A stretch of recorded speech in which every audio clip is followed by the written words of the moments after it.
Tra le cause delle migrazioni c'è quella delle persecuzioni che i cristiani subiscono nelle varie parti del mondo. Tra queste nazioni c'è la Siria, dove la Chiesa e le strutture attinenti gestite vengono rase al suolo, come è successo qualche anno fa a Malolo, una delle città siriane, dove la presenza cristiana era molto radicata, tematiche di cui si è discusso nell'incontro organizzato nella parrocchia di Villaggio Mosè, quella di Santa Rosa, diretta da Don Luca Camilleri, cui ha presenziato anche l'ex ministro degli esteri Angelino Alfano, insieme a padre Farid Boutros, un sacerdote sirio-caldeo della diocesi di Aleppo in Siria, che porta la sua diretta testimonianza sulle persecuzioni che subiscono in Siria i cristiani nel mondo. Come valuta questo fenomeno dell'emigrazione verso la Sicilia, verso l'Europa in questo momento, insomma, momento importante, anche questa politica del governo italiano di respingimento?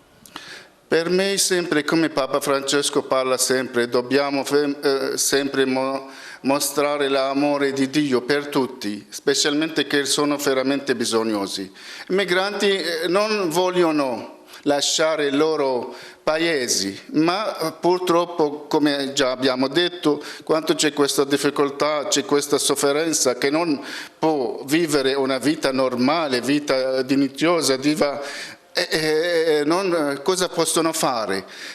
Certo è meglio di vivere nei nostri loro paesi veramente con altre persone, con altri gruppi, con altre religioni, ma quando non c'è questa possibilità cosa facciamo? Finalmente dovrebbe essere il paese qui in Europa veramente aperti alle persone che hanno bisogno di questo aiuto. Voglio testimoniare la mia vita sacerdotale ma anche cristiana, specialmente come una testimone di una persona che vive in Medio Oriente, che sempre per me è una missione di portare la pace in tutto il mondo, specialmente che noi come cristiani abbiamo sperimentato tanta sofferenza. Io ho sperimentato questa sofferenza non solo con siriani, con iracheni anche, perché ho lavorato anche in Iraq, a Baghdad.